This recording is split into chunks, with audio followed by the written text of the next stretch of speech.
Ta différence et ta bizarrerie sont tes plus grandes forces. Bienvenue dans ce nouvel épisode. Aujourd'hui, je vais te parler de quelque chose que tu as peut-être déjà ressenti profondément sans oser le dire. Ce sentiment d'être différent, un peu décalé, peut-être même bizarre. Tu sais, cette impression que tu ne rentres pas tout à fait dans les cases, que tu ne fonctionnes pas comme la majorité, que tes émotions, tes pensées ou tes rêves ont toujours semblé trop ou pas comme il faut. Eh bien aujourd'hui, on va voir ensemble que c'est justement là que réside ta force. Parce qu'au fond, ce qui te rend différent, ce n'est pas un défaut à corriger. C'est ton empreinte, ta signature, ton originalité. Et si tu apprenais à la regarder autrement, tu pourrais en faire un véritable moteur. Depuis qu'on est petit, on nous apprend à nous adapter, à faire comme les autres. À l'école, on doit écrire de la même façon, comprendre les choses de la même manière, avancer au même rythme. Et quand ce n'est pas le cas, on nous le fait remarquer. Tu es trop lent, trop sensible, trop rêveur. Bref, le mot « trop » devient un verdict. Mais derrière ce mot « trop », il y a souvent une qualité exquise qu'on n'a pas encore apprise à aimer. Trop rêveur ? Peut-être que tu es visionnaire. Trop émotif ? Peut-être que tu ressens ce que d'autres ne perçoivent même pas. Trop lent ? Peut-être que tu es un contemplatif, un observateur profond. Le problème, c'est que la société valorise ce qui se voit, ce qui s'adapte, ce qui produit vite. Mais la différence, elle, avance à son propre rythme. Et souvent, elle est invisible avant de devenir évidente. Regarde les gens qu'on appelle aujourd'hui génies, créatifs, visionnaires. La plupart d'entre eux ont d'abord été perçus comme étranges. Einstein qu'on prenait pour un élève en échec. Van Gogh qu'on disait fou. Steve Jobs, jugé trop obsessionnel. Greta Thunberg, trop directe. J'espère que j'ai bien prononcé son nom. Ou même toi, peut-être, dans ton entourage qu'on trouve difficile à cerner ou à comprendre. Mais ce n'est pas la normalité qui transforme le monde, c'est la différence. Être différent, ça dérange. Pas forcément parce que c'est mal, mais parce que ça bouscule. Et l'humain, il aime la sécurité, la reconnaissance, l'appartenance. D'un point de vue psychologique, on est câblé pour rester dans le groupe, pour éviter le rejet. Alors inconsciemment, on apprend à gommer ce qui dépasse. C'est pour ça que tu as peut-être mis des années à cacher certaines parties de toi. Ton hypersensibilité, ton côté intuitif, ton humour particulier, ton besoin de solitude, ou même ta manière de penser plus abstraite, ou de vivre plus originale. Et pourtant, ces aspects-là sont tes couleurs. C'est comme si tu essayais de repeindre un tableau lumineux en gris pour faire plus sobre. Mais le monde n'a pas besoin de plus de gris. Il a besoin de nuances, de relief et surtout d'authenticité. Bizarre, c'est souvent le mot qu'on utilise quand on ne comprend pas quelque chose. Quand quelque chose sort de notre cadre de référence. Alors quand quelqu'un te trouve bizarre, en réalité il dit « tu ne corresponds pas à ma carte du monde ». Et c'est très différent de « tu n'as pas ta place dans le monde ». Être bizarre, c'est être un peu en avance sur le programme collectif. C'est avoir une perception différente, une sensibilité plus fine ou un angle de vue original. Et c'est souvent ce qui permet de créer du nouveau, d'ouvrir des chemins que d'autres n'avaient pas vus. Petit exemple, cette personne qui dans une réunion propose une idée que tout le monde trouve farfelue et qui 6 mois plus tard devient la solution que tout le monde cherchait. Ou encore cet enfant qui s'ennuie à l'école parce qu'il pense autrement et qui plus tard crée un projet qui inspire des milliers de personnes. Donc non, bizarre n'est pas une insulte. C'est souvent un compliment déguisé. Tes trop sont en fait des super pouvoirs. Prenons quelques exemples concrets. Trop sensible, Tu ressens ce que les autres refoulent. Tu comprends sans qu'on te parle. Tu captes les ambiances. Ton empathie peut devenir un vrai outil d'accompagnement ou de création. Trop rêveur, tu vois au-delà du visible. Tu imagines, tu projettes, tu crées des mondes que d'autres vivront demain. Trop franc, tu amènes de la clarté, tu ne supportes pas l'hypocrisie, et même si ça déstabilise, ta vérité inspire. Trop lent, tu permets la profondeur, la qualité, la nuance. Tu n'agis pas vite, mais tu agis bien.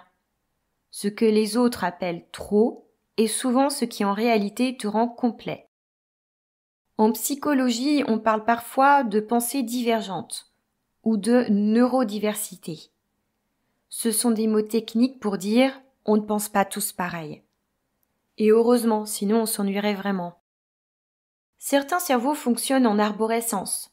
Une idée en amène 10. D'autres sont hypersensoriels. Un bruit, une lumière, une émotion, tout est perçu plus fort. D'autres encore ont besoin d'un cadre souple, de liberté, de création. Mais pendant des années, on a voulu tout uniformiser.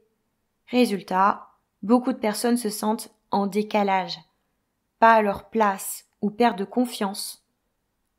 Pourtant, cette différence de fonctionnement est précieuse. C'est elle qui permet d'innover, d'imaginer d'autres voies, d'apporter de la beauté là où tout semblait plat. Bon, maintenant qu'on a vu le pourquoi, passons au comment. C'est le cœur de ce podcast. Les solutions concrètes pour que ta différence devienne ton moteur et pas ton fardeau. Première étape, identifie ta singularité. Commence par observer ce que tu juges chez toi, ce que tu essayes de cacher, d'adoucir, de normaliser. Souvent, c'est justement là que se cache ton trésor. Demande-toi, qu'est-ce qu'on m'a souvent reproché ? Qu'est-ce qui me fait me sentir à part ? Dans quel moment je me sens vraiment moi-même ? Écris tout ça, sans filtre, et regarde chaque point en te demandant comment cela pourrait-il devenir une force, un avantage. Par exemple, je suis trop émotionnelle. Ça devient je peux comprendre et apaiser les autres. Je me sens souvent en décalage avec les autres. Ça devient je peux comprendre des points de vue différents et faire le lien entre eux. J'ai une pensée trop complexe. Ça devient je peux simplifier et enseigner ce que d'autres trouvent confus. Change ton regard intérieur. Le regard que tu poses sur toi crée ta réalité. Si tu te répètes que tu es bizarre, tu vas te comporter comme quelqu'un qui doit se cacher. Mais si tu décides que tu es unique, tu rayonnes différemment. Les gens sentent l'énergie d'une personne qui s'assume. C'est contagieux. C'est ce qui attire, ce qui inspire, ce qui fait qu'on t'écoute sans que tu aies à forcer. Et c'est là que l'humour peut t'aider. Rire de ta différence, c'est déjà la dompter. Au lieu de dire « je suis trop sensible », c'est épuisant. Dis « je suis équipé d'un détecteur d'émotions dernière génération ». Au lieu de « je réfléchis trop », dis « je suis comme un ordinateur qui a 12 onglets ouverts en même temps ». L'humour te permet de transformer la gêne en légèreté et la honte en fierté. Crée ton environnement sur mesure. Ta différence a besoin d'un écosystème pour s'épanouir. Si tu plantes un palmier dans la neige, il va dépérir. Mais sur une plage, il devient majestueux. Trouve les lieux, les gens, les activités qui nourrissent ta singularité. Peut-être que tu n'es pas fait pour les cadres rigides. Peut-être que tu as besoin d'un rythme plus libre. Peut-être que ton énergie est faite pour la création, l'accompagnement, la recherche ou la nature. S'entourer des bonnes personnes, c'est crucial. Ne t'entoure pas de celles qui cherchent seulement à te corriger, mais entoure-toi de celles qui te regardent avec intérêt, respect et bienveillance. C'est comme ça que ta différence devient complémentarité. Dans une équipe, un couple, un projet, elle peut devenir une clé d'équilibre. Assume ton excentricité. Tu n'as pas à rentrer dans le moule. Tu es là pour élargir le moule. Les gens les plus inspirants ne sont pas ceux qui ont suivi les règles, mais ceux qui ont osé inventer les leurs. Alors oui, peut-être que tu es trop intense, trop passionné, trop sensible, trop speed. Mais imagine un monde sans intensité, sans sensibilité. Ce serait d'un ennui mortel. Ton excentricité, c'est ta couleur dans une palette monotone, ta vibration propre. Et quand tu l'assumes, tu deviens magnétique. Cultive ta différence comme un art. Ce n'est pas un état figé, c'est un mouvement. Chaque jour, tu peux apprendre à comprendre ta différence un peu mieux, à la polir, à la faire briller. Tu n'as pas à t'améliorer au sens de devenir quelqu'un d'autre. Tu as à te déployer. Fais de ta différence une matière vivante. Écris, crée, partage, raconte. Même ta voix, ton rire, ton silence ont une énergie unique.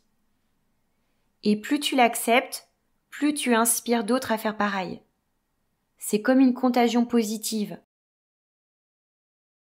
En conclusion, ce monde a besoin de ta différence. Ce qui te rend différent et ce qui te rend nécessaire. Ta sensibilité, ta bizarrerie, ta lenteur, ton originalité ne sont pas des erreurs de fabrication. Ce sont des nuances du vivant. Le monde avance grâce à ceux qui osent ne pas faire comme tout le monde. Grâce à ceux qui osent être vrais, même quand c'est inconfortable. Alors la prochaine fois que tu te sentiras trop ou pas assez, souviens-toi, tu es exactement calibré pour ta mission. Et si certains ne la comprennent pas encore, c'est qu'ils ne voient pas encore la beauté du tableau que tu es en train de créer pas à pas.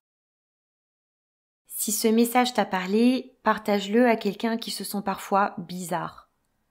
Dis-lui que sa différence est belle et qu'elle mérite d'exister.